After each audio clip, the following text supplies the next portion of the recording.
I bit into the cookie. It's like tasting a bite of a cake. It was mind blowing. Mind blowing cookies. Mind blowing. I had to call him and tell him I love him. Said I love you. All right, I bro. absolutely love you. All right, bro. Well, we are live. Welcome, ladies and gentlemen, to another fantastic episode of Behind Them Sticks with your boy Ham Solo 05 Gaming. Make sure you hit that like button and share this out so everybody can learn about the awesome people within this gaming community. But let's please move forward. We are in the presence of greatness this evening. Standing tall like the Victory Memorial. The natural born hustler with shades on every day. He's a little man fan that doesn't give a damn. Frauds stay on alert because he's coming in hot from the South Bronx representing the Iron Lords podcast and lordsofgaming.net. Please welcome King David. Brother, how's it going? Oh How's man, it going? Ham, come on, Ham. That's what's up. I Bruh, wasn't expecting that, Ham. Oh my God, you outdid yourself, baby. I'm telling you, man, I'm learning from the best. Cognito is the man, and I'm Oh learning yeah, for sure. from watching so many great people within the industry, even watching crazy sports shows like Undisputed. I'd be writing notes like, Yeah, what am I gonna yeah. do? What am I gonna do for this next coming show? How am I gonna implement this? Because it seems really cool and I enjoy it. So I'm hoping that if maybe I enjoy it, other people might Oh, appreciate they it as well. definitely will. You know, Cognito's a huge wrestling fan. We are all huge wrestling fans at IOP Channel 5, you know. So that's where he gets that swag from, you know. Right, Plus right. we're huge boxing fans, so he got a little Michael Buffer in him, you know, so, you know, pause. But he definitely is no joke, you know. Yeah, but absolutely. But yeah, I wanted to welcome you, King David. I really appreciate you coming here. This is a big deal for me, my man, because you really helped push me to get out and try to do some content creating. Because I Oh, was a yes, little for sure. nervous on the edge, and you were just like, bro, just do it. Do it. Just do something. Yep. And Look at it. yeah, It's crazy because you know we was trying to do the scheduling and even today, you know, I'm sitting there an hour early. I didn't even know you was on CT time, and you know I'm like, oh my God, I'm panicking because I'm like, you know, we done promoed, we done went out, you know, told people to watch the show. Even when I was on my other show last week, I told them that you know I was gonna be on Behind the Sticks on Thursday. Check that out, right, and right. Appreciate it. so I'm like panicking, and I went up to my closet to see which jacket I was gonna wear. So I went past the Sherlins. I was like, you know what? Haven't worn a Sherlin in like at least 2 months. Let me grab a Sherlin out the closet. So my wife was like, which one you gonna go with? You gonna go with this one? Or you gonna go with that? I said, you know what? We still on 30 days of coats. Let me grab the dark one. Grab the dark one, you know, nighttime. So I was like, okay. And I'm looking, and I'm like, where's the link? Where's the link? But I was super early. I was super nervous or whatever. But nah, we worked that out. We Yeah, here. me and my daughter woke up from a nap to to the lady cooking up some dinner, and I woke up and looked at my phone right before I was eating, and I was like, "What do you mean you're ready?" Like, oh shit, like, like, oh man, what am I about to do? Because he's just sitting there at this computer or something. I don't know what's Oh going no, I on. went upstairs and I started playing some Elden Ring. Okay, good. So yeah, no, no. And I'm trying because we got a surprise for the I don't like to call them fans, and I damn sure don't like to call them followers because you don't follow me, you're a leader. So, you know, to our extended family that watches us on Sunday, so we got a treat for the extended family on Sunday.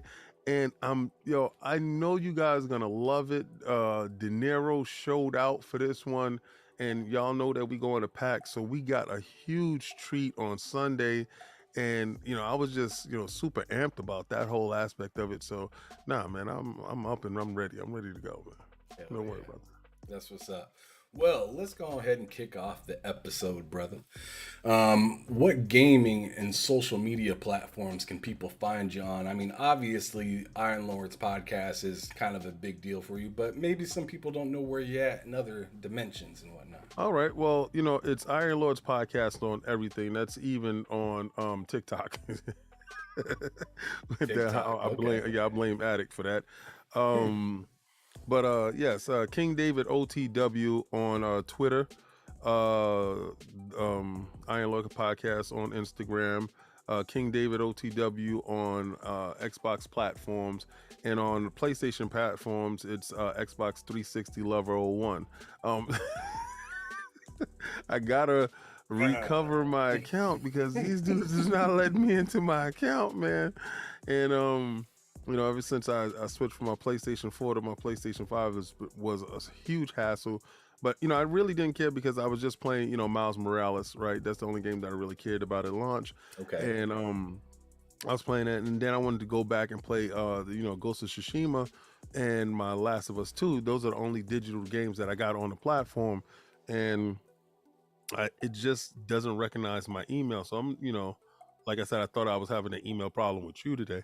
Excuse me. I'm gonna go and fix that with Sony because a couple of games are coming out or has come out, and I probably want to give one or two of them a shot. You know, I don't know. I'm hearing too many issues with one, and then the other one is not looking like it's living up to its potential. So I don't know. I'm still on the fence with a lot of this stuff. Gotcha, I gotcha.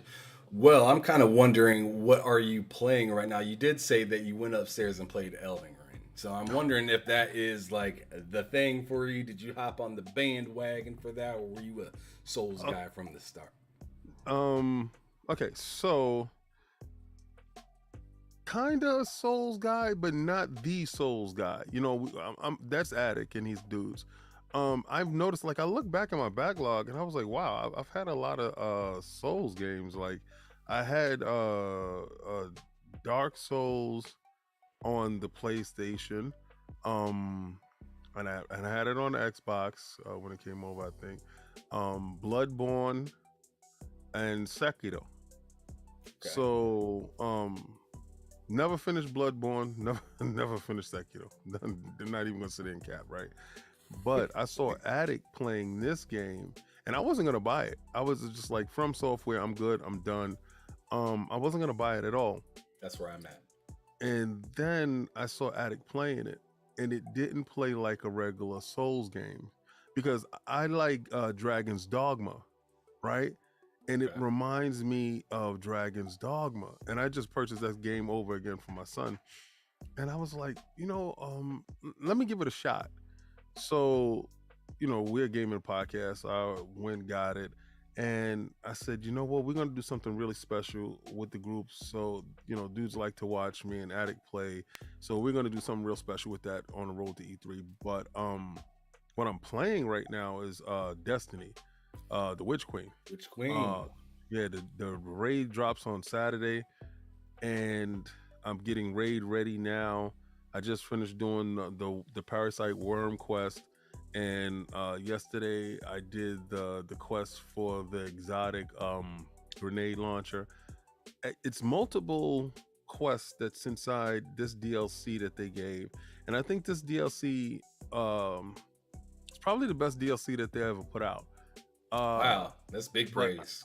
yeah, it's huge because I've been playing Destiny since D1, but it I have to see the raid first before I give it over Oryx, right? Because that's where we at. We at the Taken King. If it's gonna be better than you know, Oryx, if it's going to be better than that, it has to have the better raid, or it has to have a raid that's on par. Because right now, from what's encapsulated inside the DLC, it surpasses it, right? In that aspect of it, because they learn from scope, they learn from size, they learn how to add certain things. Bungie has definitely perfected their craft with this DLC that we have here, and it's showing, it's paying in dividends because I haven't come across anybody that's a Destiny fan that didn't say this. If this isn't the best, it's damn near number two. So it's, you know, it's either first place or second place in everybody's heart right now. So we're seeing. I'm seeing a lot of people on my friends list. ILP Clan has over 100 members, and you have people on the bench waiting to get in. So yeah, and my list has been rocking, so it's fantastic. Yeah, yeah, and I mean, I gotta point something out as well. Like, bruh, like Destiny 2 came out a long time ago Yeah, at this point. For a game to remain relevant like that, and not only is it relevant, but it's really hot. yeah, Like, a lot of people are excited every time they hear an expansion for Destiny. So, like, to be able to carry that amount of hype for so long for a game that yeah, came out ugly. yeah. Like, I bought it for 60. Like, Right. I got slapped in the face by that. Cause, Me too. cause, cause not too long ago, everybody else got it for $5 at Best Buy, and then all of a sudden it's free. Yeah. Well, listen. Early opters, we're always gonna pay the price, right? Right. That's what we do. That's what happens when you pre-order and stuff like that. Right. Yep. And if that's your passion, you're gonna get your value out of it. I mean, listen, the loot cave alone, I got my value for 8 hours. I was sitting there just collecting my stuff, from the loot cave. So and then, raids, countless friends that you meet. Like I'm I, there's no value on it, so honestly you can hear, the reason why, people fell in love with the game and is in love with the game, story wise, the lore of the game. This is our modern day Star Wars. I know dudes don't want to hear that, and that's like blasphemy. Oh, King, that's not Star Wars. Oh, what are you talking about? That's blasphemy. This is our Star Wars. If this is your preferred medium, your preferred medium is video games. What's giving you the best, longest running story that's constantly evolving and adding to it and having different layers, other than Destiny? Nothing. This right here is actually doing what George Lucas wanted to do in a different medium.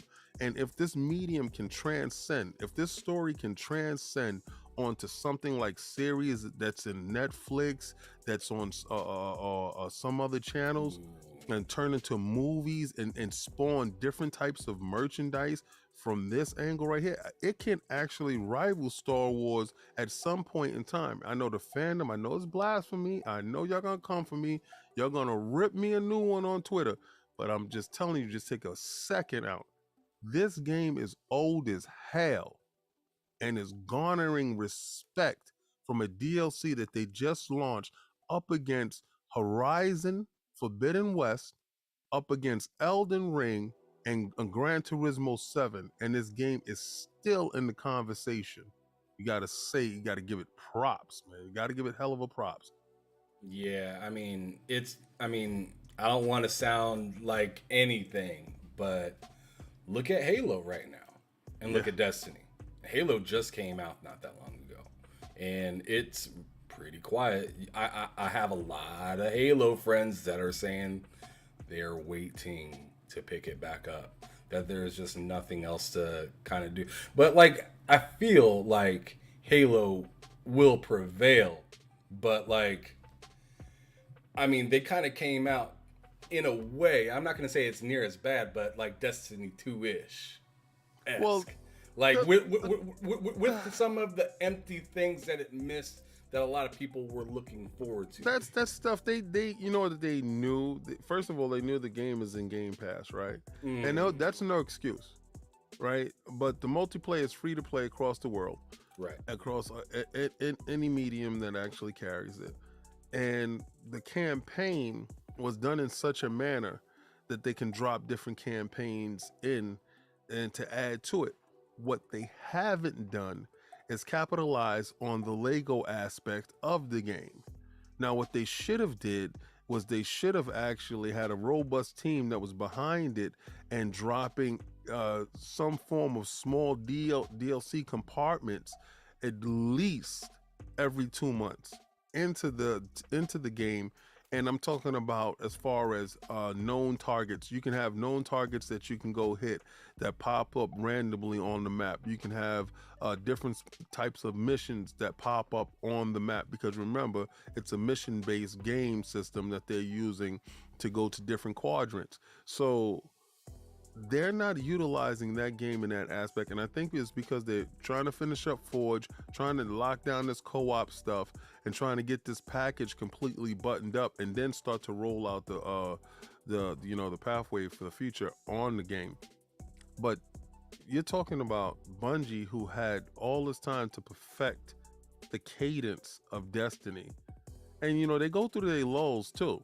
You know, you play all this, the raid comes out, and then for a large period of time, people don't have anything to do, and they walk away from Destiny and they play other things, and then the DLC comes back and they come back in droves. So these type of games go and come in waves, especially if it's story driven and it's ongoing story. So yeah, when Halo dropped, their story was hitting. It hit how I expected it to. Pause.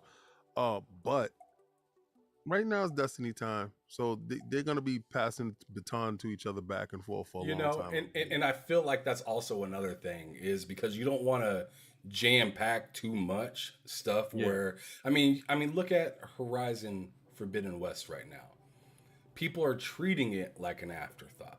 I personally love the game. I'm not into Souls like games, right. So this is great for me. Like, I don't have anything else other than Dying Light that I need to finish, and some few other PS5 games that I have. And that's another one too, Dying Light. Yeah. So I mean, there was a lot of stuff jam packed. So even if Halo were to drop something like right now, I wouldn't have time for it. Yep. So I'm okay with kind of waiting, but at the same time, I just want to know what's kind of going on. And a lot of people, I feel, are in that same exact boat. They just want to know what's really going on without it being so shaky, and things are moving, and what is it called, the roadmap is delayed and all that jazz. So yeah. But it is what it is. It's also business. So I mean, it kind of is. We live in a now culture. We do. It's completely different from back in the days where a game would come out and you usually have like 1 or 2 games a year. We got, in a matter of 2 months, Game of the Year contenders. 2 months. Right. Insane. February. Yeah. It is insane. Like, when you sit back and think about it, you're like, man, I still got 10 more months. Yes. It's just heating up. After we come back from PAX, and then you got E3 coming around, and it's not going to be called E3, it's going to be called something else, but we still have our news cycle then we got the summer of games, and then we have the ending of the year. We already know ending of the year is time for the big bangs. Yeah, I'm excited. Like, this whole year, I'm excited, but at the same time, I'm like, man, my backlog is... It just grows. It just grows. Somebody tells me, "Oh, King, you don't buy any games. I'm in Game Pass." Yeah, I'm in Game Pass, man. Like, literally every other week, Game Pass is doing something to astound me. Like, what, this month we got Guardians of the Galaxy dropping inside Game Pass. Yeah. I'm so damn happy I didn't spend not a nickel on that game. Is what it is. Is what it is. I mean, I'm cool with it too, because I tell you what, like with my backlog being as large as it is right now, I have like 6 next gen games plus a bunch of classic games that I bought at retro stores and stuff like that, because you can't forget about the classics that you want to go back and play and whatnot. But like, with that being said, I'm just like, man, like, I'm so happy I got Game Pass, because I'm not ready to continue just to buy. I mean, just like you said, it's only February and I've already spent hundreds of dollars on games. I know. I ain't got that issue, and I ain't got the space. I'm past all that. Digital is where I'm at. I'm in the digital store when it hits. If I'm not on Game Pass, and I'm just gonna wait it out, because by the time I get around to either buying something, like, let's say for instance, I told people that I wouldn't buy Cyberpunk and until the next gen patch came out. And it's $25 now. Yeah, it's not the Cyberpunk fault that the next gen patch came out and the game is I paid $15 for it. $15 for it. I got it. I'm in. Now everything else is there. Now that's a game that I got to put on the backlog. So I like Cyberpunk. I'm having a fantastic time playing that game right now. see, It and I bought it. I was one of those foolish people that bought it at launch. See, I don't learn my lesson, you see. I don't learn my lesson. Like I bought Destiny 2 at launch and then got slumped. I bought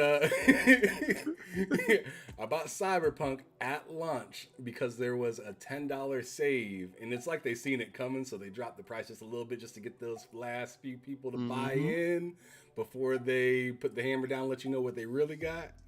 Yep. Bought it and got slumped by that real quick.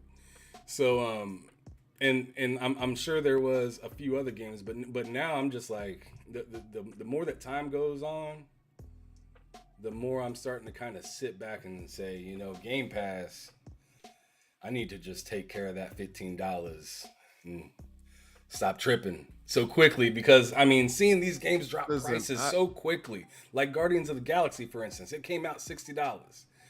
Man, if it wasn't a month later that it dropped down to like 35.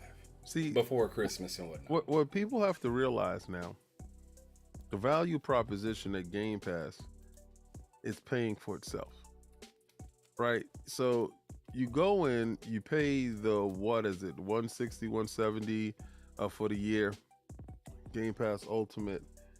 You get it, and you forget it. Yep. Right? Just like any other streaming service and stuff like that. Well, you do it with Netflix. Right. You go to everybody house you go to, they got Netflix, and they're not letting that lapse. They'll let anything else lapse. Their phone is on Wi-Fi, but their Netflix account is still running. You know, and you're like, what you watching on Netflix? Nothing right now, but it's something to happen. Right now, I got what is it? Paramount, got HBO Max and Netflix. That's it. And Disney Plus. That's it. I don't need anything else. So, you know, when I'm watching these stuff, and I'm not going to let the subscription run out. I don't run out and go buy movies at Best Buy no more. I have shelves and shelves of 4K Blu-ray movies. And you know, you got these dudes that tell you, well, there's nothing better than having the actual hardware, King, because let me tell you, the visual fidelity on it is absolutely immense. We're at a time, brother, I'm sorry, my television is incredible. My fiber optics line is sick, and my resolution on these movies is indistinguishable, right? And the surround sound that I got going on, I'm good. Me and my 88-inch television will be at the movies, sitting there having a good time. I don't buy movies anymore. That cut a big budget out, because every year I would spend over probably $600-700 in buying these 4K Blu-ray movies to have the theater experience in the house, where now these streaming services is delivering that. We're having the same renaissance with Game Pass. Game Pass is delivering day and date to your house in the same manner, in the same cadence that you get these blockbuster and these indie games. So if you don't feel like playing blockbuster games, you play all these indie games that you was curious about, but you don't have the money to just go out here and spend $15-20 a pop every time you turn around. Nah, you're saving money. So I've never heard, and I see people try to disparage me. Oh, you're just a shield for the company. No, I'm a shield for my wallet. I'm saving bread. Like, at no point in time, I'm a grown man with mortgages and kids and stuff like that. So when I look over, is it frugal or is it smart? I think it's both, because I'm saving at the same time I'm using common sense.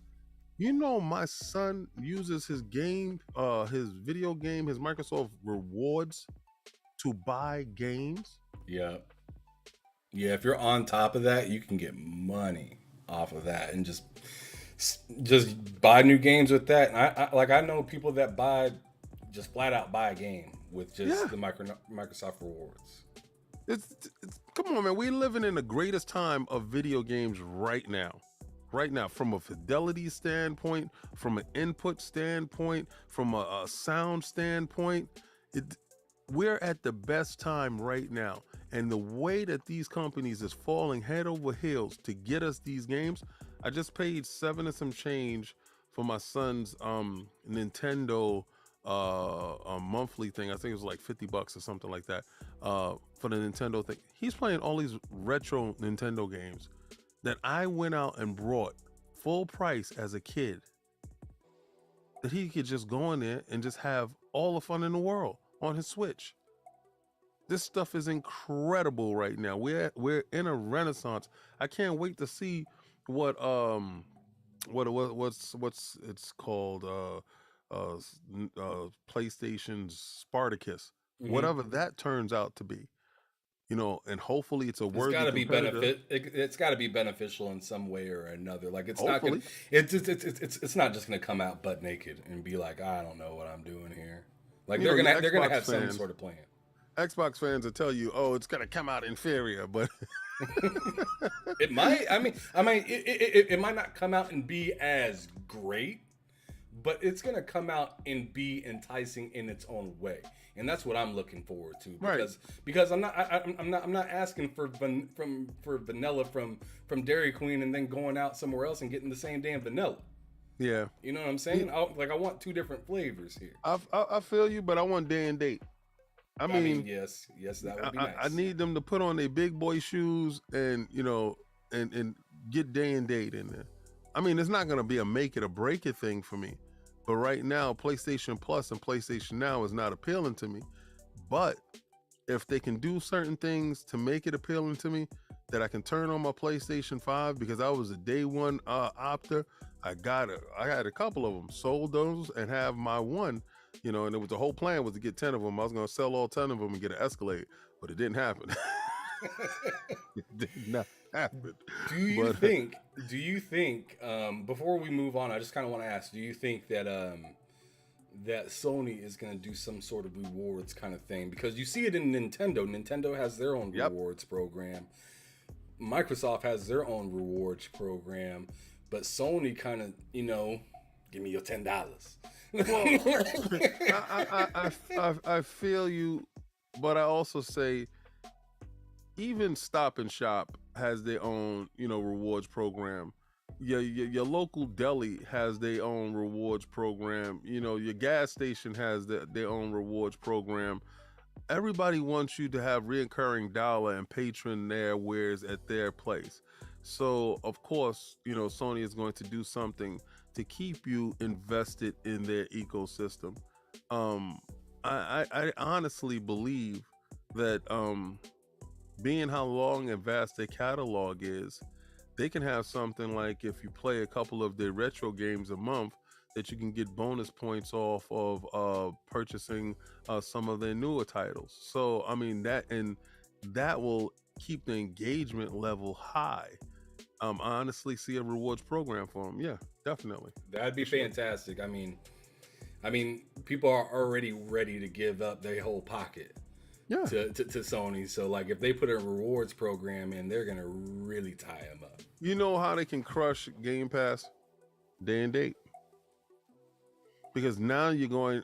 What you're saying then is our first party versus your first party. Now Microsoft, has a boatload of studios right now, and they're working on games. But you're talking about established IPs versus the unknowns. And Right. anytime you have something that's established, people's gonna go with Mercedes Benz over. I don't know what that Scion. Tesla thing is about. Like I don't know right now. That Right. Elon Musk is a little wild out there. I don't know. I don't know. It has to get proven first. So they don't know what Starfield is. Dudes is capping for Starfield, but they know what God of War is. Right. You know, so you can say, yeah, Starfield's gonna be day and date. Yeah, God of War is day and date. Yeah, let me get that PlayStation, whatever the Spartacus you said. So that's exactly how it would go. If they decided to actually just nut up and shut up. Pause.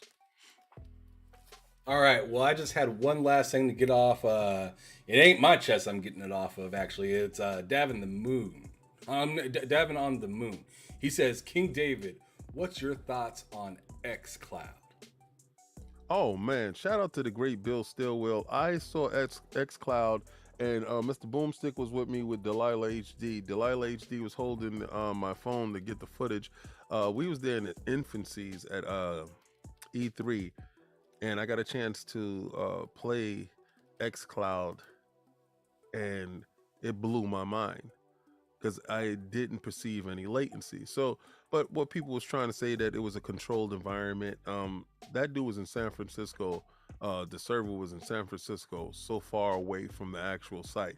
But that could have been, it could have been downstairs inside the same building, for all I know, right? Right. But I know my man Bill wouldn't lie. So, um, but when I actually got it after testing it in the wild, it performed the same exact way that it did when I was at E3. And that's a game changer when you don't have to download a game. Because let's say my son's Series S, right? And he goes to Game Pass and he sees a game that's cloud enabled in beta. And he doesn't have as much space because I'm not buying him the SSD RAM card. Yo, work out your space and your stuff, right? You got all this stuff. You work it out. Right. Delete that Fortnite and put something else in, whatever. Well, now he cloud games because he knows I'm gonna test this game out. If I like it, then I can delete something off and I'll play it. So, and I do it too. I found myself doing it too. I'll cloud game some games that I want to test out, some indie games or whatever, real quick. Just jump in, check them out. If I like it, if I don't, and then I download it. If I do, if I don't, I just forget it, hit it and forget it. So cloud gaming is great on the go. I even brought the peripheral that you go on your phone with, the Razer Kishi. Yeah, the Razer Kishi. Yeah. I got the Moga, so I know exactly what you're talking about. But yeah. Yeah. And it feels like a real, handheld in your hand. So yeah, cloud gaming is an extra bonus. If they had me pay for it, I wouldn't do it because I don't like the resolution. But again, at the same time, when you're on your phone, the resolution is kind of indistinguishable. But when you have it native, is a little bit different. So yeah, cloud gaming it's when it's thrown in for free, so to say, it works out well. It works well with what Game Pass is giving you. Man. All right, well, we better move on because we barely even got into any of the topics. Yeah, we've just been going freestyling it, and it's been fantastic. I've really enjoyed my time so far. But now I just kind of got to ask you, like, let's go back into the past because you were one of those gamers that played like coin operated. You were back in the day with like the Vectrex and stuff. I did some of my research, bro. Yes, I had to do my research, and I seen, man, this dude's been out here for a long time. And previously, I've heard in previous shows that it kept you like away from like the streets and like doing all kinds of wild stuff. But I kind of want to get a little bit tighter with it, and I just want to ask you like specifically, like, why is gaming so important to you other than like, I mean, because there's so many different avenues that you can take other than, street life. Right. What about gaming pulled you in to be like, this is it?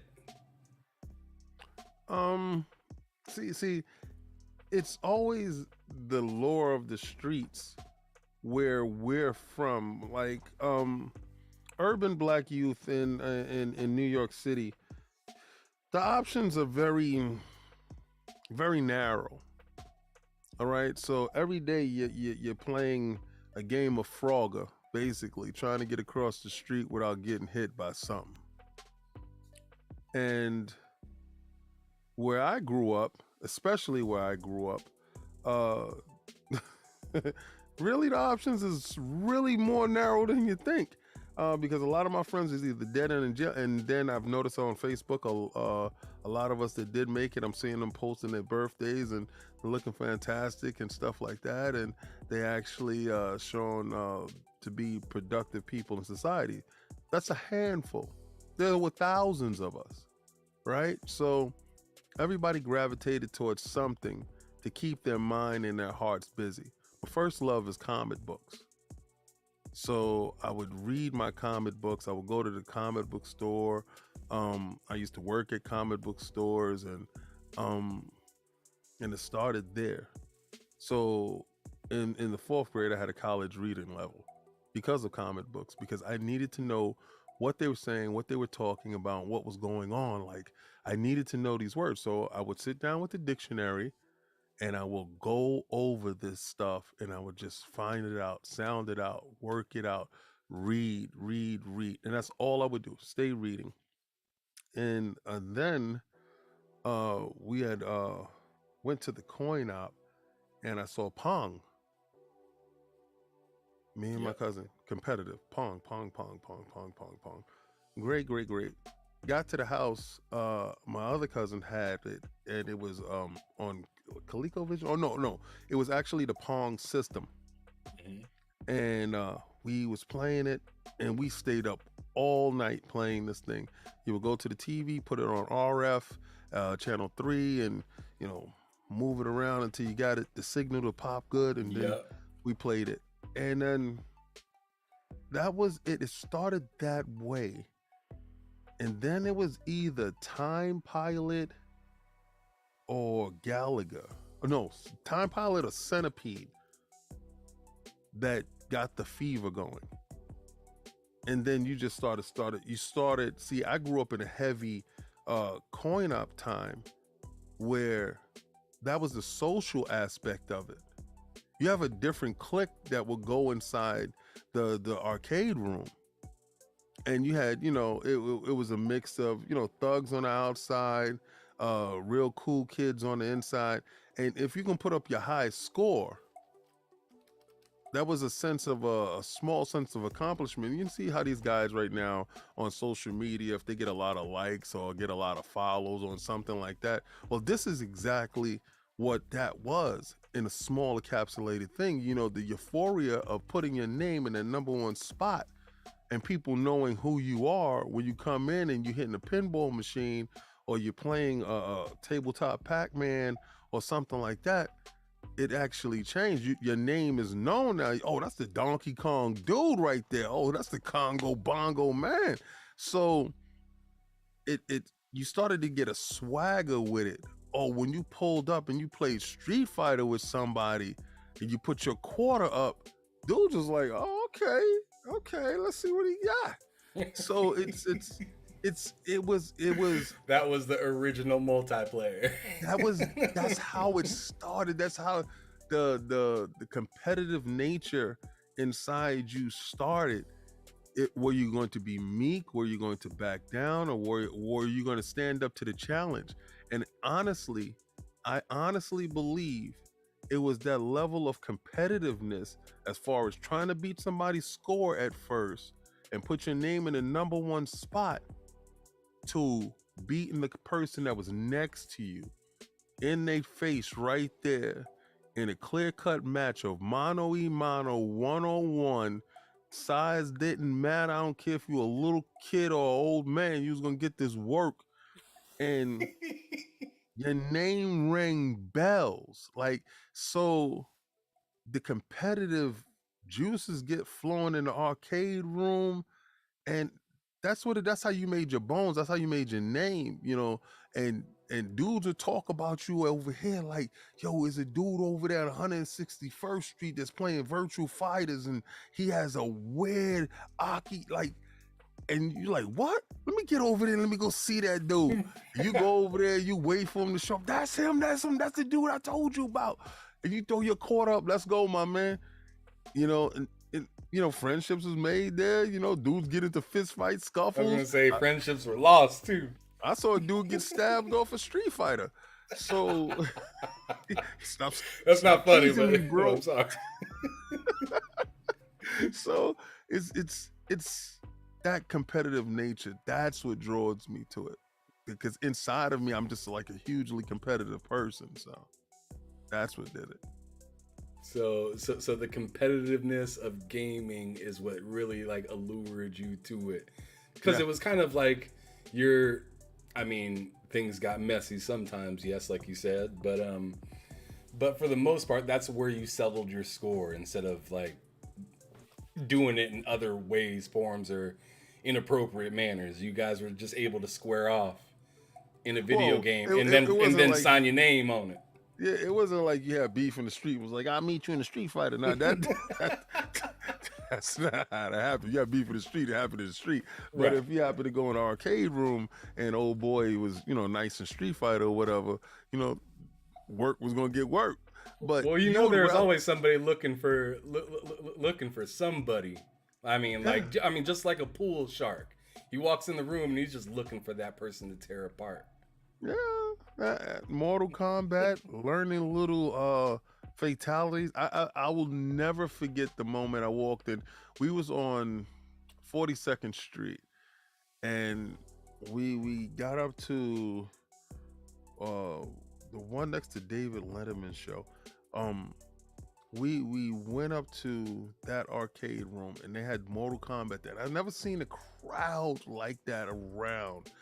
And I'm like, what's going on? Then we heard finish him. Like, I was across the room and I heard finish him.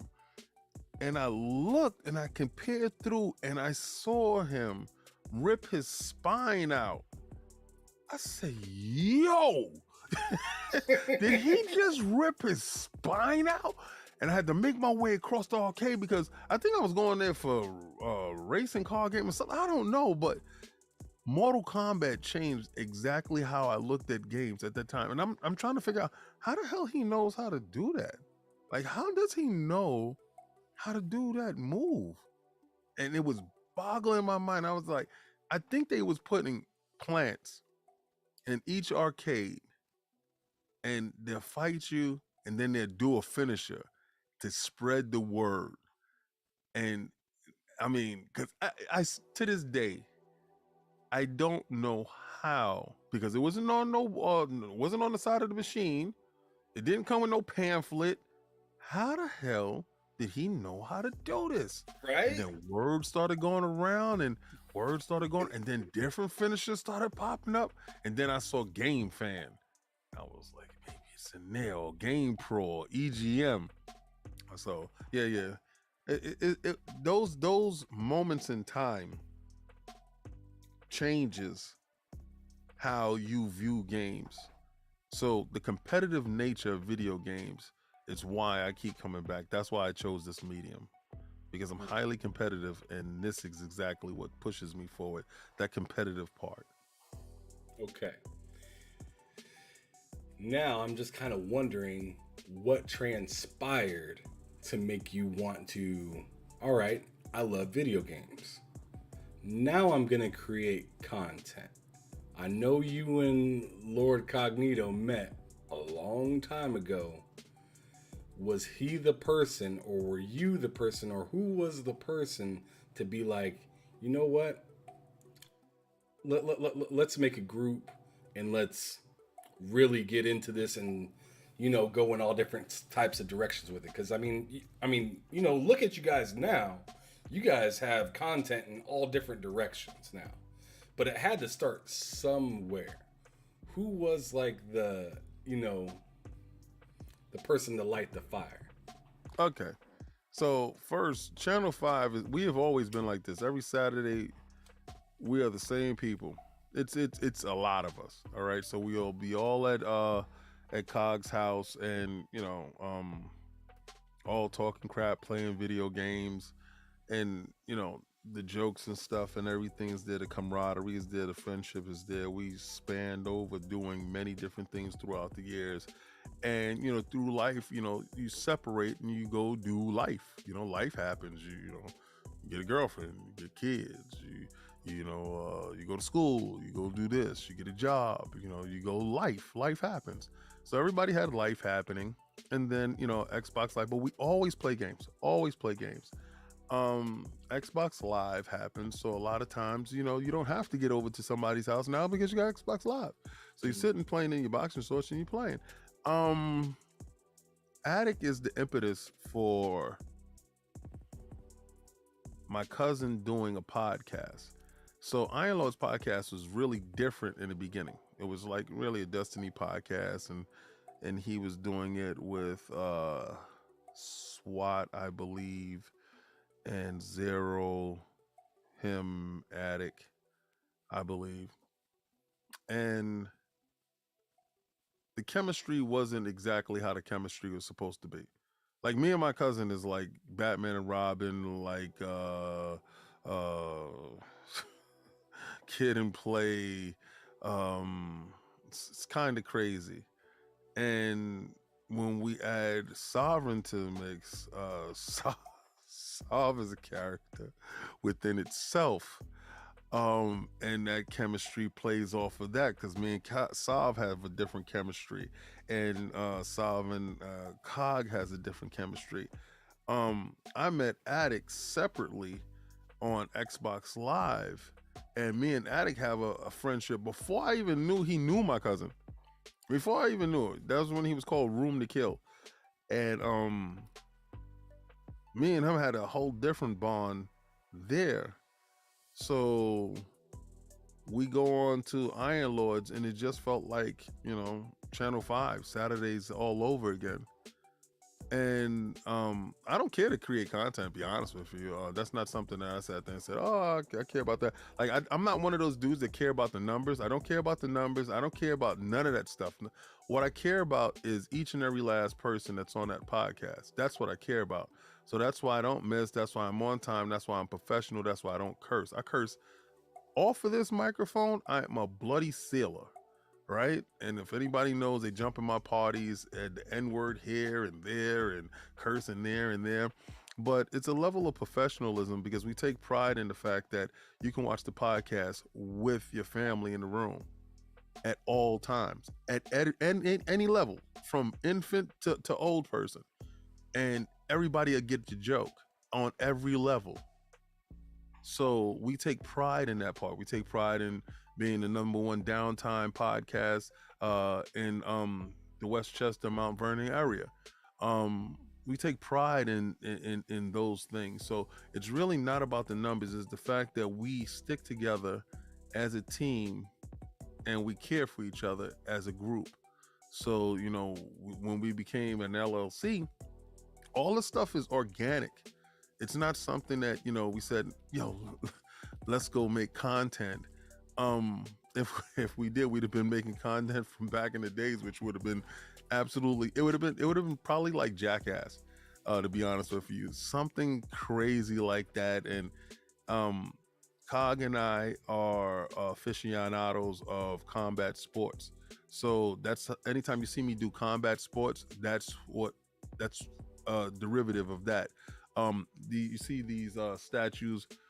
Anytime you see these statues and stuff like that, that's just in my nature, to be that collector, that comic book reader. So a lot of times when I talk about KOS and I give you the background story of the statue and I tell you about the comic book, it's because I have that comic book on deck and I have the statue there, and there's a reason why I collect everything. So that's those aspects. Cog is real passionate about Destiny, so you would see him on The Last Word with him and Ebontis, and they will go into the minutia of Destiny, the meta of the guns and the lore of the game. And then you have Addict that you will see him play these hard, difficult games because the guy is a savant. So he sits there and he plays these hard, difficult games, and he makes it look easy. And we have other savants in our group too. Jamie Kaibatsu, that's Sovereign's brother, a complete savant. He handles all the sound and gives you all the timestamps. So and then we also have my man Paul. Paul actually handles the websites. We just was texting him a minute ago for the merch for lordsofgaming.net. Then we have all the people at lordsofgaming.net. So like Iron Lords podcast is really huge. And it's a shame that people only get a chance to see the 4 people that's there, but the 4 people that's there represents and respects everybody that contributes, that puts in that work, that makes us the machine move. So yeah, it wasn't one thing that sparked it, but if I had to peg it down to one thing that sparked it, it was Attic. Attic is the spark. Attic is the unknown variable because Attic didn't come from South Bronx. Attic came from West Virginia, and he sparked what was already lit, but he turned that into a bigger flame that actually ignited the whole Iron Lords podcast. So That's if true passion from a distance, man. That yeah, is so true and passion from a that's distance. that's my brother. So absolutely nuts. That's fantastic, man. What a story! I'm gonna have to give you a hand for that one, bro. That that that one was really good, bro. I absolutely love that story. But going forward, I want to ask you, what's maybe the most memorable moment throughout all of your gaming history? You have to have that one moment that made everything just kind of pop. What funny moment or Just like, I could give you a story. I could, 'cause okay, let's go. it's just it's too much stuff. It's too many moments, but I can give you one moment between me and Cog. All right, so you remember the game Strider? Yes. All right, so Strider came out for this 8 meg Genesis cartridge, and that game he brought it from Crazy Sounds, and it was like $85. Oh, Right? Lord. He purchased that game, and I used to go to the arcades and I used to play Strider, and I used to be able to beat it on 1/4. I sat down, he plopped the game, and he just got the game. He's like, "Yo, you could do the honors. You go, hey." I ended his game in one sitting. One man beat the boss on his $85 cartridge and left. He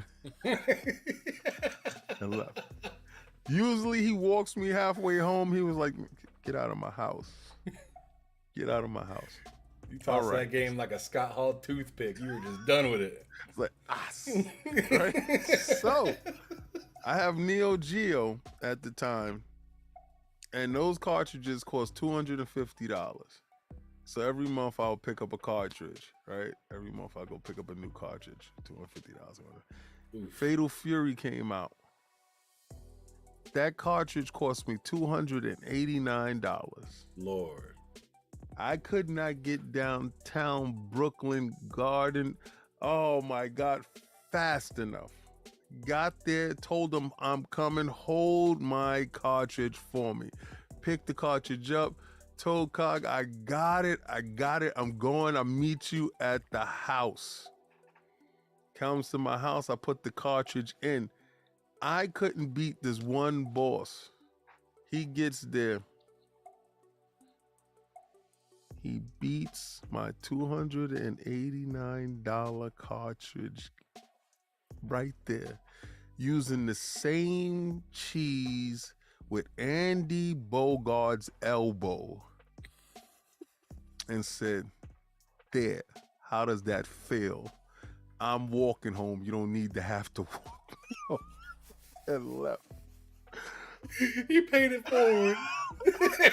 He held that at least for 2 years, and he got sweet, sweet revenge. Sweet revenge. Man, you already know he was that was probably one of the most happiest walk home. Oh yes, he was walking on sunshine. That was a fantastic memory. Love it. But now we're gonna enter into our little game that I like to play with every person that I have on the show.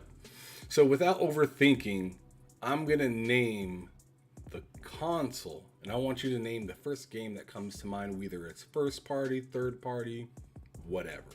Okay?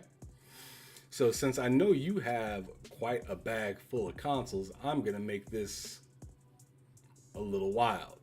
Okay. And I'm gonna start off first with the Sega Saturn. Sonic. Okay. That was a quick, easy one. Now let's move it up to the Nintendo 64. Mario 64. Easy. The only reason why I brought that thing. Sega CD. Oh, Night Trap. Ooh, okay. Night Traps. I haven't got to play that one. Man, that game is expensive now, bro. That game is so dang expensive now. Of course, when it came out. Oh man, that game like $100 right now. And I think it's a Sega CD and 32X game. Yep. Speaking of 32X, let's go. Sonic and Knuckles, chaotic. Okay. Oh, Yeah, Knuckles Chaotic. Oh yeah, man, that game is really cool. yeah. All right, let's jump forward to PlayStation 2. Metal Gear, Metal Gear. Okay. Metal Gear. Well, which one? I think it was like Snake Eater. It had the metal. Part two came. It wasn't on part. Yeah, so it had to be the first Metal Gear with the rain and the boat and the remake. Oh my god! I'm just thinking about it. That game was absolutely magnificent. Magnificent. All right, I'm gonna move on before you get in your feelings. Yeah. All right, Dreamcast. Blue Stinger.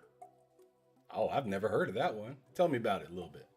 All right, Blue Stinger is a third person game.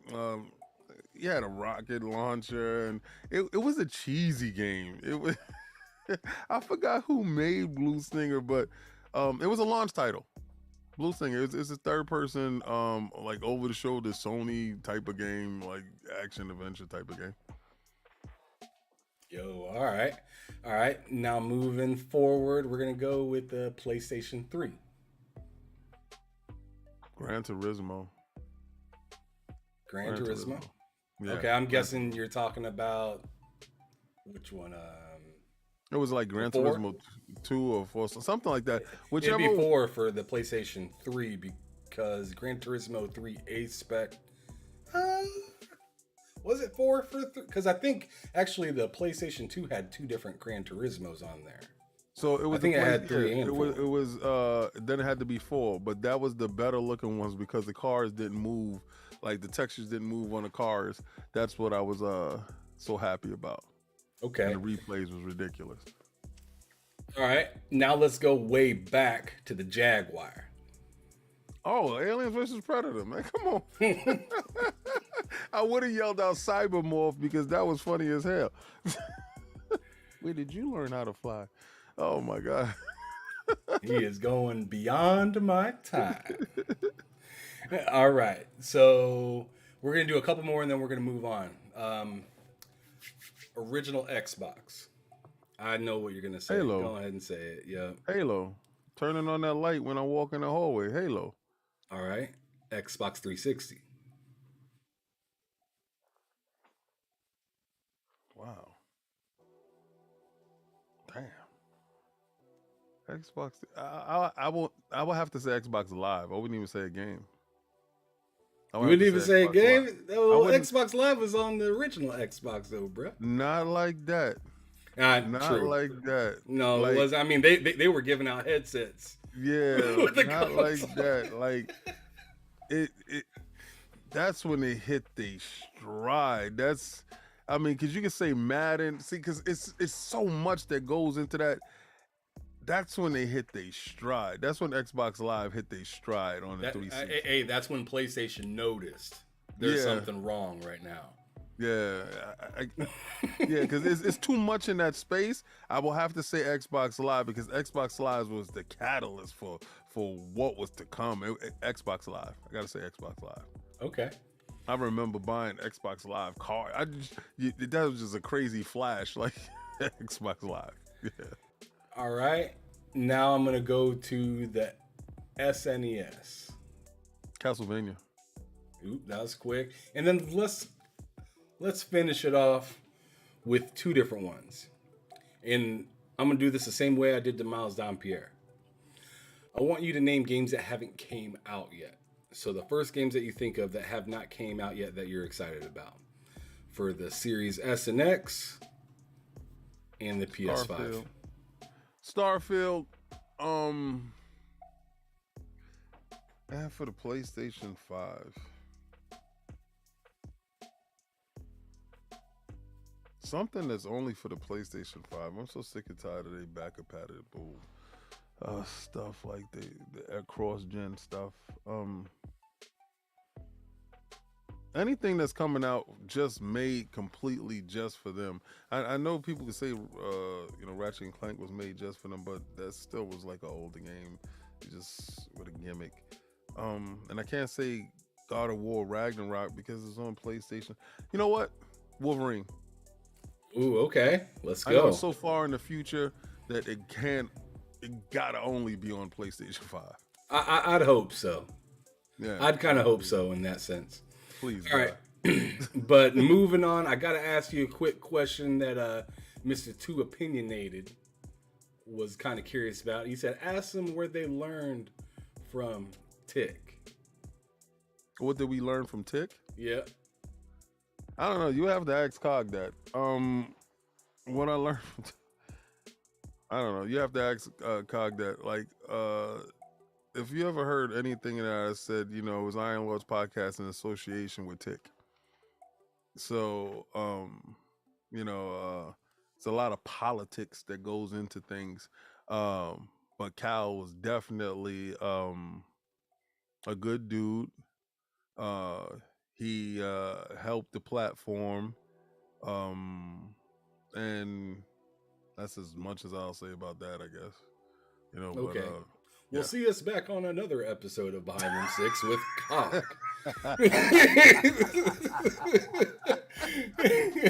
Moving on. What's a genre that King David ain't playing? Oh, dating sims. Can you give me some examples? What, like Boyfriend Dungeon or something like that? Yeah, stuff like that. Like, hell no, like,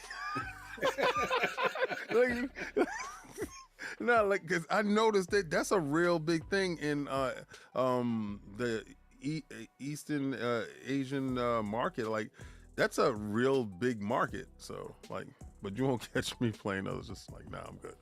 What about it throws you away? I mean, I feel like it's obvious, but go on ahead and please elaborate. I find it corny. Like, I don't know, a lot of the questions. Oh, does she like me? It's just cornball stuff to me. I'm just like, nah, I'm cool with that. I don't need to build up my personality stats. I just leave that alone. Like, nah, I'm good. All right. That was plenty of information right there. Got it. All right. So going back to this last year, there is a lot of stuff that came out.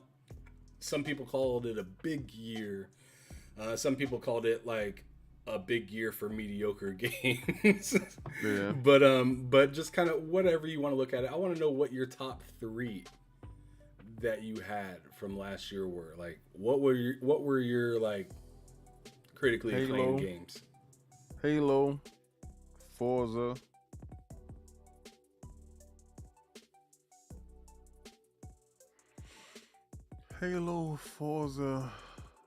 I mean, I can go Dead Cells, I can go Hades.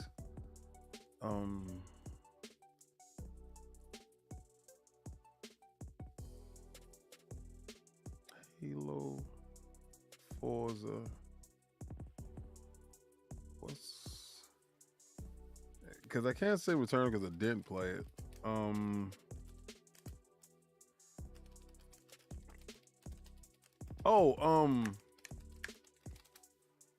No. Stumping. No, you got me stumped. I mean, a lot of the stuff that I play is, let's say, it didn't come out that, or I buy a game and it'll sit there and then I'll play it a couple of months later. Then it's really from last year, the year before then. So I'm at a loss for that. So I'm just gonna say Halo, Forza, and Battlefield. Just throwing stuff in. I actually liked it, and I was telling everybody, we're gonna get down, and then all the bugs and stuff started coming. So this dude said, I liked Battlefield pre-launch. Yeah, before launch. Then nobody went with me. They was like, hey guys, let's all go get pizza with tuna on top. And I was like, no. You're a trip for that. You are a trip. I wouldn't have thought. I had a good time with it, but see, because that's I think that's the problem with Game Pass. Let's say the games come out, let's say the game come out in January, but the game actually really came out 3 months before, and it's not date and date, right? So let's just say that. Oh, did Outriders come out last year? Yeah, Outriders came out last year. Okay. I'm good with Outriders. I'm still playing Outriders. That's what's loaded up on my screen right now. Okay, so yeah, Outriders, Halo, and Forza. Outriders, yeah, definitely Outriders. Yeah, man, I loved Outriders. I don't care what anybody says. Yeah, like, I got a build right now that's ridiculous. Like the game, and I actually just put out a tweet about it. I said the game, it came out in a rough shape, like a lot of games do nowadays. But just recently, I turned on the game and I was like, "Oh, look, plays great. Look at the advertisement. It's not glitching like crazy." Yep, it plays great. Because if you remember when that game came out, you turned it on, and just watching the People Could Fly Square Enix logo part was like, "Oh God, what am I in for?" Mm-hmm. And then it was bad, well, like stability wise, it was bad. It was the pandemic. It was the pandemic, and I'm gonna blame the pandemic on a lot of the rough games that came out last year. Okay, I think that's a fair assessment. Because, there's been a lot of shakiness within all sorts of different communities. And it's 100% true that it's been hard for gamers or game developers to put stuff out, especially when they got to work at home. And then all of a sudden they're coming back to work. Oh, you got to go back home.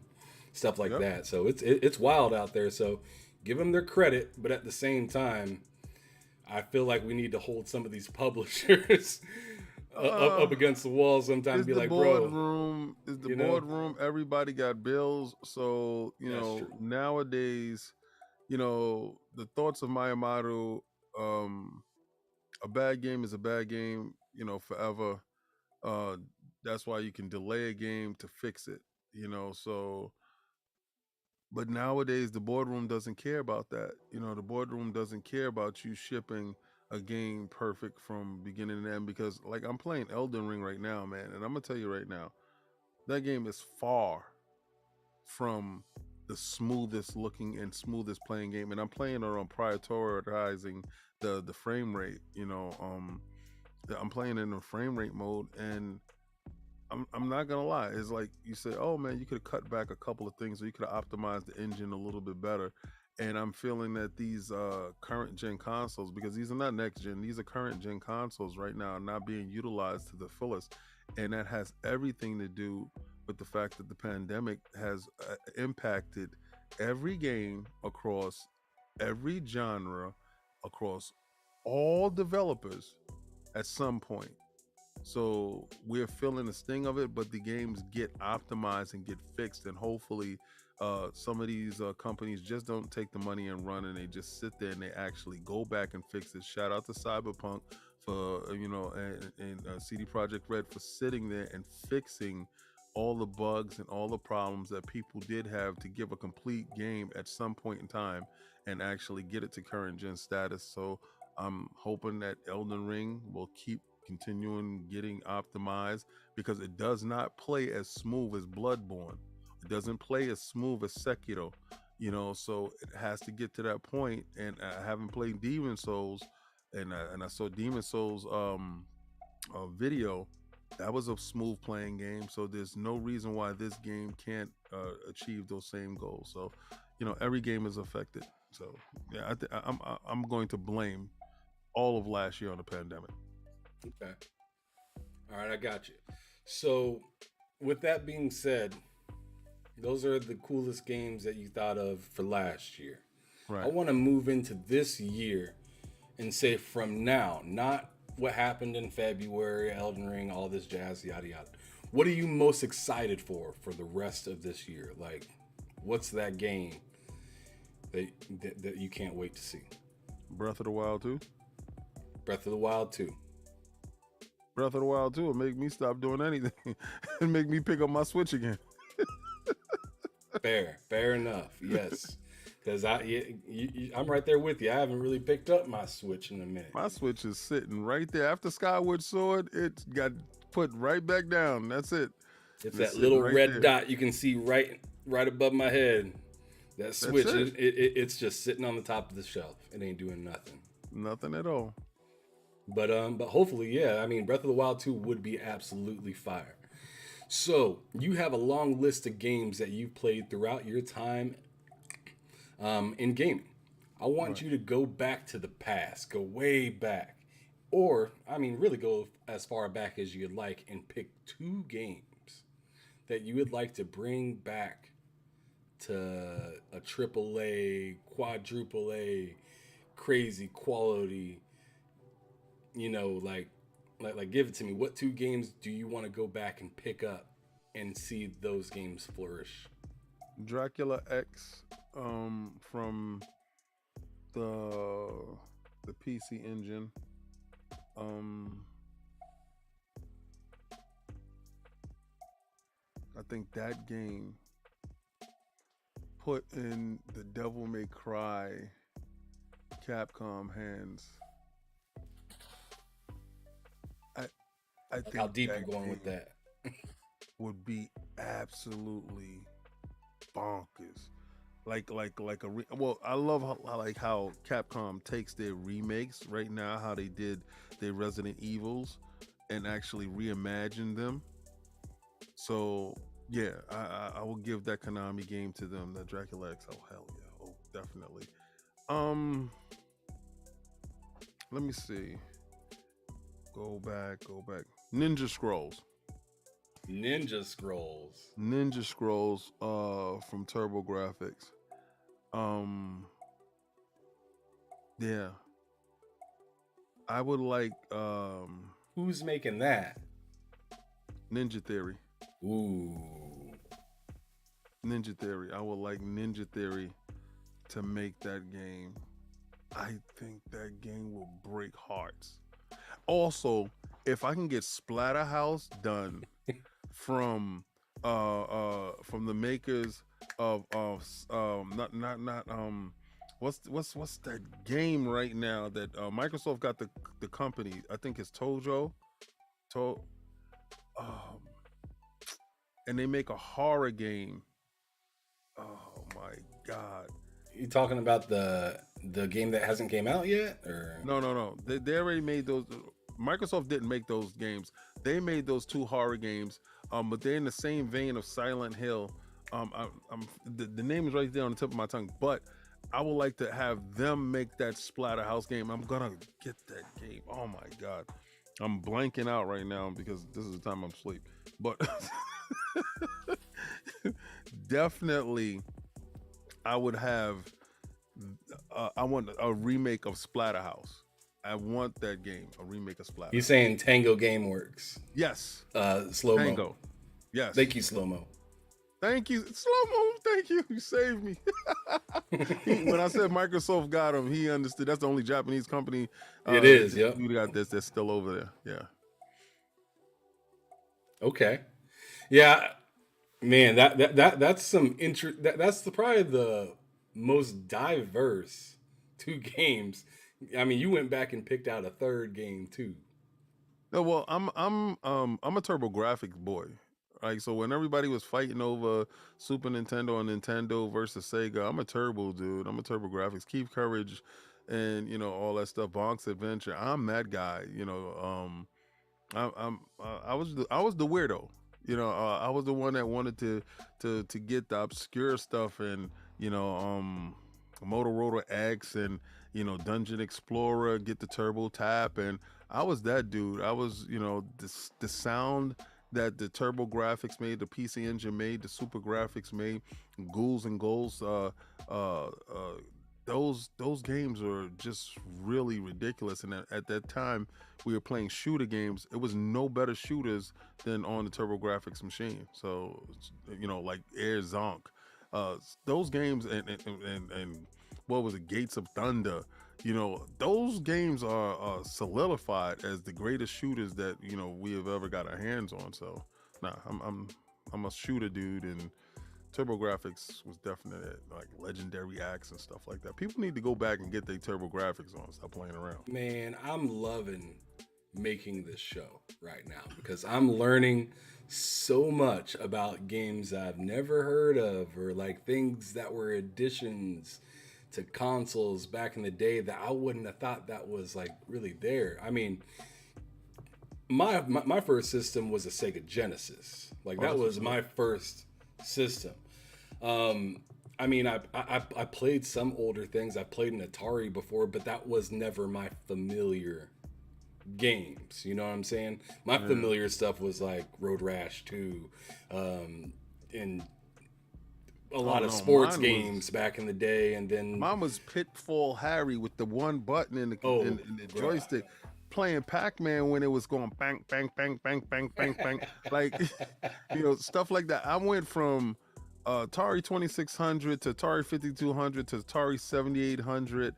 I had all those consoles. I had everything. Vectrex, a ColecoVision, and television, CDI, 3DO, everything, absolutely everything. So, you know, I I I have a very eclectic group of games. Like when I said Congo Bongo, people don't know that was like Coleco's offshoot of Donkey Kong. And I still love that game to this day. Is really crazy. Or Game Pocket was playing those when Nintendo was making those handhelds, and I actually ran out and brought those. As soon as they brought those back, I brought a couple of those. Um, little things like that. My ties to actual video games from the genesis of them, the beginning of them. I remember moments in time when um, cartridges made that switch where, when EA didn't want to listen to how Nintendo was forcing people to buy their cartridges, because Nintendo would make your cartridges. Right. People don't remember that little tab on the EA stuff. That was rebellion. It was beef in these streets. When Sega came out and EA was like, "No, we're gonna mess with them because you charging too much money to make cartridges," because they was putting a Nintendo tax on the developers, and Sega was removing that. That's we learned a lot during a short They period of weren't even time. allowing people to put like names and stuff like in credits and stuff like that. Thank you. They had to use weird things like just like weird aliases and stuff like that. You seen a deep change with that in the N64 era where they actually had people's faces with their actual names on the sides. Like if you go back and beat Cruising USA, you'll Yeah, see on Cruising USA's credit from the screen. arcade They game. had, yeah, and it was an arcade game, Yep. and the arcade came out first to get it ready for the 64 launch because it Well, was supposed actually, to. we didn't think, and it still didn't. It didn't. It, it No one looks thought of nothing that like stuff. the arcade, but it tried its best. But that arcade board, when they were calling it the Ultra 64, Yep. and we thought that these games were actually going to be in the home version of the Ultra 64. They actually changed the name of the Nintendo to the Nintendo 64 Hmm. after that. We actually thought it was actually a Silicon Graphics workstation. We've been bamboozled our whole lives. These guys have been lying to us forever. And I still remember Final Fantasy and the CGI dancing ballroom scene with PlayStation, and they told us that we was gonna have those graphics. So when dudes ran out and brought Final Fantasy, they thought they were getting those graphics, and then when they actually took it home, I'm talking about Final Fantasy 7, and they saw it, it was like, what the hell is this? But see, that Final Fantasy 7 remake that you got now, that's what they was promising us back then. So that's why dudes now got that Final Fantasy 7 remake, and they're all over the moon, and they're like, "Oh, it's so incredible," because they were burnt back then. So they actually got it now. I'm still waiting for it to come to Game Pass. But shout out to Sony for gatekeeping. Well, I mean that game really solidified Sony back in the day with SquareSoft Yep. when Nintendo kind of left them hanging with just cartridges because they thought they were going to go to the CD based thing with the whole Philips Yep. and Nintendo put their foot up Sony's ass, and Sony wasn't having it at all. So yeah, so it's just really interesting to see how things ended up panning out. Do you notice that Nintendo birthed Sony and Sony birthed Xbox? Tell me a little bit about Sony birth and Xbox. I'm kind of All curious right, about so that. if you look at the Xbox documentary, the only reason why the Xbox actually got made, Oh yeah, because of the whole yeah, computer at home thing you're talking right. about. Yeah, the PlayStation taking over the PC area, the PC space. And Bill Gates was like, "Oh hell no." So in all actuality, Nintendo is the reason for all this mess. Because if Nintendo never scorns Sony and he actually makes the console, Sega gets pushed out of business. Nintendo becomes the monopoly. Think about that. Think about a world where they actually pair up with Sony. There's no PlayStation. There's no need for Bill Gates and nobody to make an Xbox. Xbox doesn't come out. Sega goes the way of the dinosaur because that's going to happen with Sony and Nintendo linking up. And Nintendo is the supreme dominant being. So from their arrogance and cutting off PlayStation, Sony makes PlayStation. PlayStation therefore spawns Xbox, and we are where we are right now, all thanks to Nintendo. Thank you, sir. I mean, you can say a lot of people can say Atari was there for in the beginning, and yeah, that's true. But I mean, you're right when you say that about Nintendo because Nintendo has made so many people angry that they made Hmm. their own business, and they actually fought really well against Nintendo, Sega.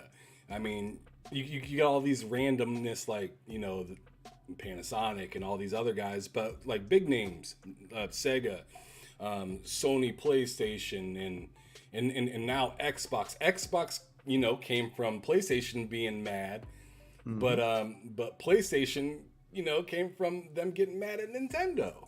Yep. So it's just a bunch of angry fools one at a time saying, you know what, I'm gonna go figure it out over here. We'll see you. We'll see you We'll outside see you here in a shortly. second. That's right. I love it.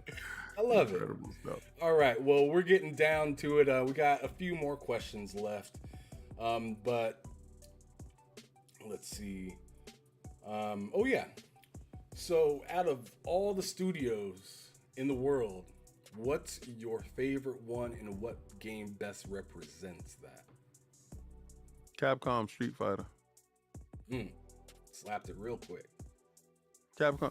Without So, you're excited for 6 then? hell yeah, hell yeah.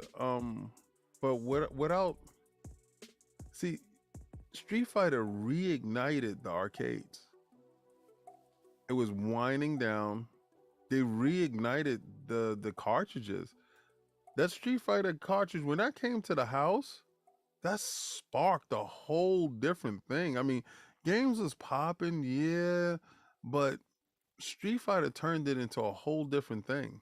It's Street Fighter really, it's little pivots in time that if certain games don't make it out, it doesn't go right. And Street Fighter is that game. So yeah, Capcom and Street Fighter.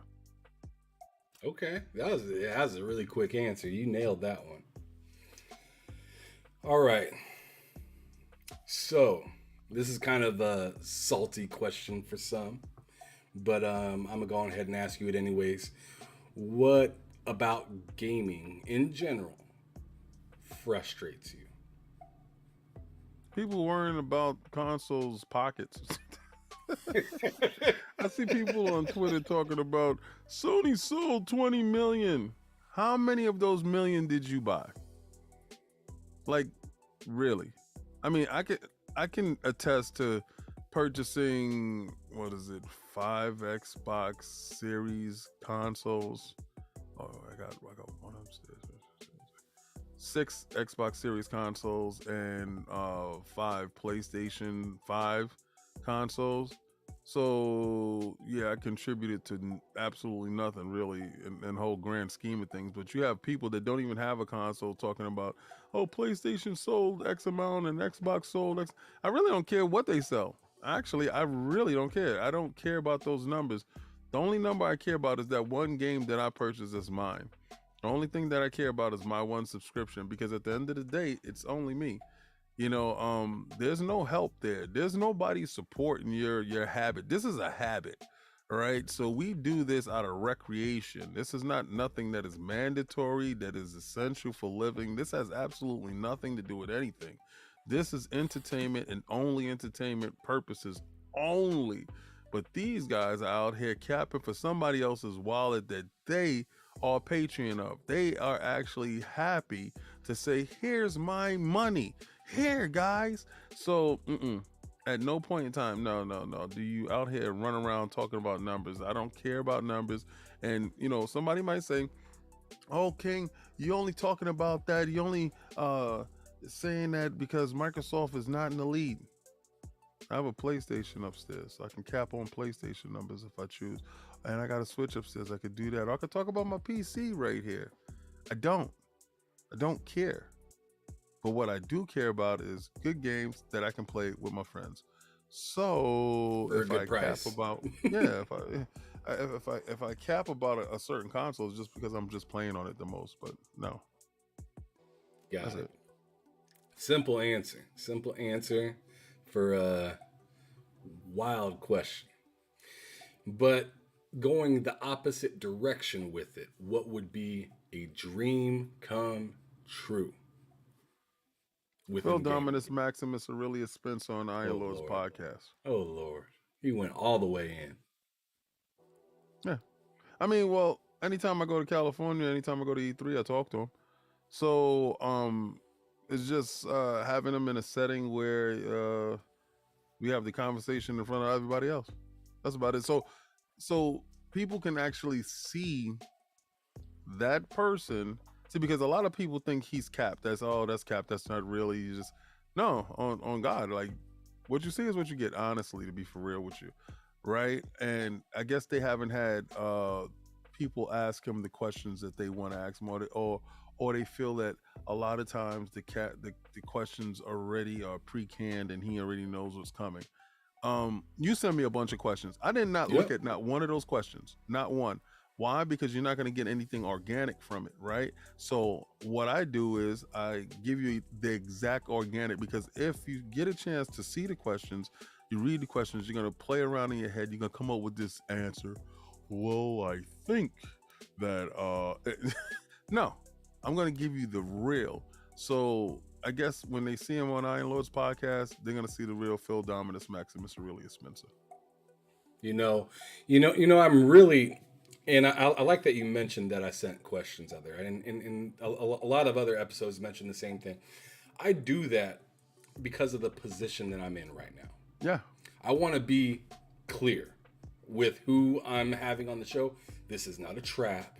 This is not to get you on to get an aha moment. like just like you ain't got time for that, I ain't getting anything brother, out of that. I watch your show. I would never be on your show if I didn't think you were a man of integrity, a family man, a respectable dude, a dude that's giving something to the community. If you look at the shows that I'm on and the people that I do mess with, the circles, they're high quality people at all times. So Appreciate of that. course, when you hit me up, of course I'm coming on your show. Of course, we were working it out in the background. And of course, I respect everything. I didn't even have to look at any of the questions because I respect your integrity as a person. I appreciate that, bro. That means a lot. That means a lot. And yeah, sometimes, I mean, I'm a human. I wonder about that kind of stuff. Like, man, am I doing this right, or am I going No, in the you're right doing direction? it right. I even had a spaces earlier this week, just kicking it with a bunch of different people throughout the gaming community, and I've noticed who was in the spaces. Some of them really dope people. Some of them, I feel like they might be, recording, trying to wait for you to slip up. You never know who's out there listening to you, right? So, Yeah. So I try to keep it clean, try to keep it, and I try to be humble, try to be just a stand up person because, I mean, I understand we all have lives. Not everything's perfect all the time, but if I can at least be a good human being, Yep. the best that I can, like consistently, and not break under pressure when people put me in a weird position or people know it's popular to say this or that and a third. I try to just not pay attention to that and just be who the hell I want to be. My philosophy is be better than yesterday. Facts. And I tell you what, man, that's why I say I appreciate you so much because you pushed me to actually do it. And Yep. I'm literally going back, looking through my YouTube and looking at each episode and being like, man, I grew Look at the a growth. lot. Look at the growth. I remember. I watched. Look at the growth. Yeah, it's wild, man. It's wild. But anyways, I think there's like 3 questions left. I'm gonna start out with this one. What do you enjoy doing outside of gaming? I know you got a lot of things that you like to do, but what's one of them? Statue collecting, reading comic books, hanging out with my kids, and eating my wife's cooking. And you be posted. You be Oh, posted. she's woo. I tried to tell you not to get them controllers greasy the other day. Woo. Yeah. I sit there with a nice little blue rag right there. Hey, Sony fans, you see? Look up blue headsets, blue rags. Come on, man. Give me a break. See the blue lights over there? Come on, man. Give me a break. Matter of fact, listen. Say I can get off my back, man. Get off my back. You know they ain't watching this long to care enough. they they waiting for a watching. quick moment. Listen, they sitting there recording like you said. They even got a fraud light for them. It's blue for you. It's blue for you. It's blue for you. I love it. Oh man. All right. So, what's something that's fun about King David that nobody really knows about? This is an interesting question usually every time. What's some? I'm a giant baby. I can laugh all day long. Like I'm one of those people that drive around, and I'm sad to say, I drive around and I laugh at people all day long. Like just I can find the littlest things, and I can just laugh all day long. So that's I'm a clown. I'm a huge clown. And I'm just a Toys R Us kid, and I just don't want to grow up. So it's just never gonna happen. I'm gonna be like that 90-year-old dude that's like a baby. Well, please keep being who you are because a lot of people really like it, including me. And I mean, you're an inspirational person. You hang around an inspirational group, and I love keeping up with you guys the best that I can. I mean, I'm not always there every single Sunday. I mean, and that goes for everybody. For any content creator, I follow a ton of different creators. I'm not going to be at every single one of your shows. It just kind of is what it is, just like I don't expect everybody to be at every single one of mine. But just the fact of the matter that I know where to go when I want some good stuff, when I want some good content. I know Sunday, early in the early half of the day, if I didn't do anything too crazy last night, I'm waking up and I'm watching the Iron Lords. So the thing with that is, you say that if you ain't do nothing crazy, 9 times out of 10, my Saturdays is buck bananas, and I'm running on E on every show. All right, so understand, I've probably been up 24 hours every show that you see me on. Oh Lord. So after the show is over, I collapse and I don't wake up till it's time to go to work. So I literally finish the show and I go right to bed, and that's it. I'm done. All right. Last main question. Is there anything that you had to ask me at all? Nah, we chopped it up so much that nah. I I know. See, I see potential in the space, and I know you're gonna grow into the space, and you you're gonna get more people on, and you're gonna get more famous, and you're gonna get more likes, and you're gonna get more follows, and you're gonna get more clicks. You're not gonna change because you're grounded.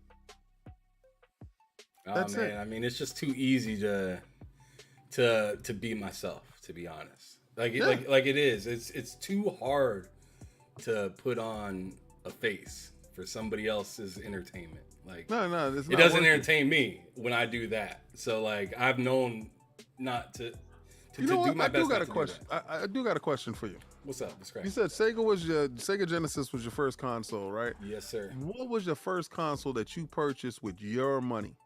Mm, a used Sega Dreamcast. Mm.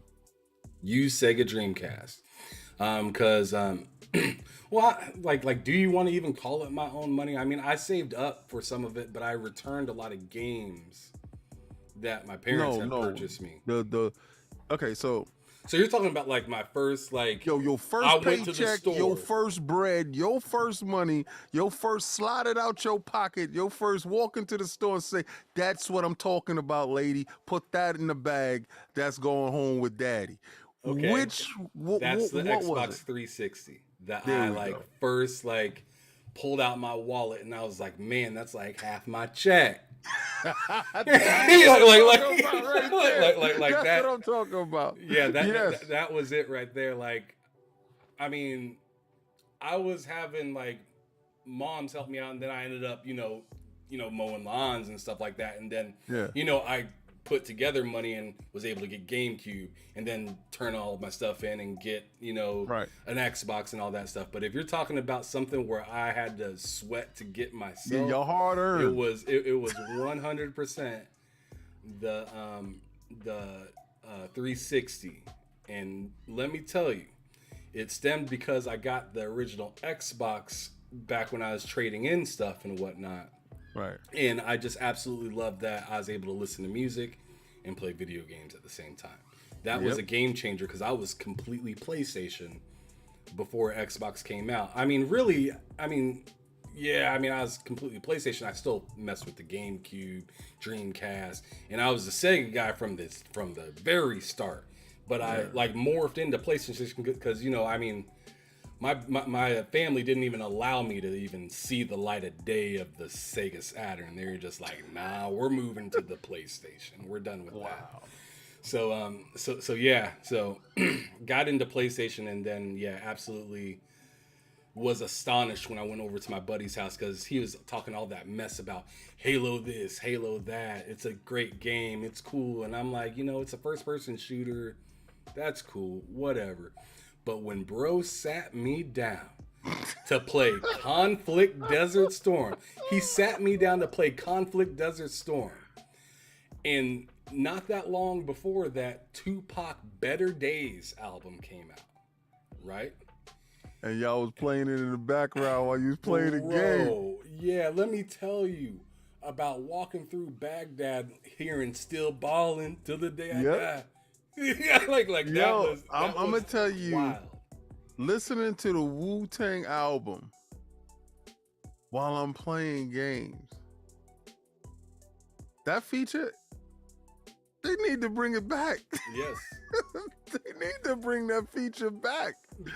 because like, yes, you can say, "Oh, they got Spotify now. That's cool," but it wasn't like that. It wasn't. You ripping It was your like music. it was in the game. Yes. Like with NFL 2K5, the like stadium music will cut on. You'll like be playing that Lil Wayne that you specifically Yours. set to start at this point and end at this point, and it plays that portion. But when you hurry up, like you're doing like a rush and you're like getting back onto the ball, the music fades out and you hear Yep. the quarterback's voice.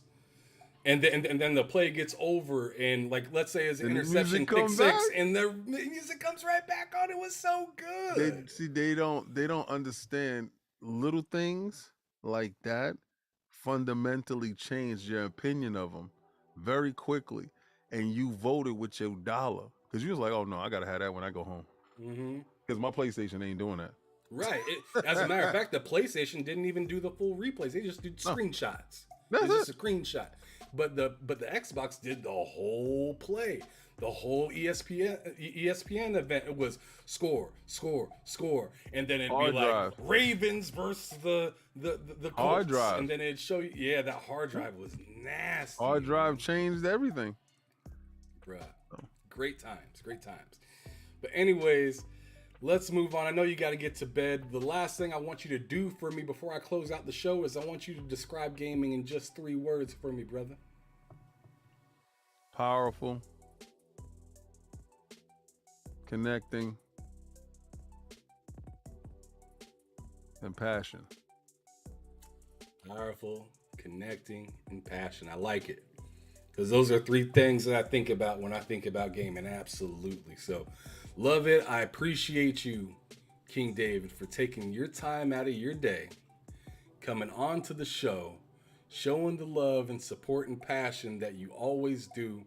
I can't wait to see you this coming Sunday on the Iron Lords podcast after you've been up for 24 hours straight or whatever, watching you act all sorts of crazy and say whatever's on your mind. And I guess you're going to be bending the knee. Is that right? Oh yeah. You bending the knee? Oh yeah. I gotta give Blaze 4K his props. I gotta give him. He stood on his square. He stood there, you know, and when with Jay Barry, you know, had to go down and bend the knee. He stood tall for his boy. So I definitely gonna give him his roses. Gran Turismo made his mark, hit his mark, and God bless. Yeah, just tell him not to roll that car. You saw that too, right?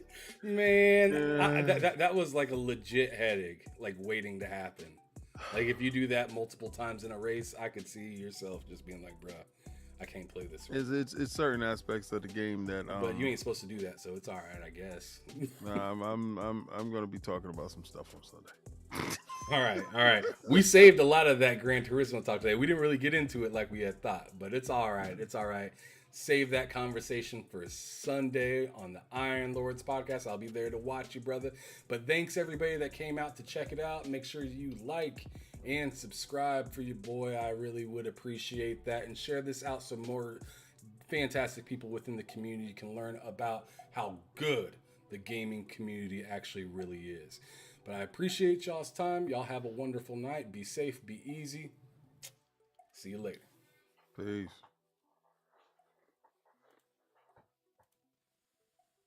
All right, we're out.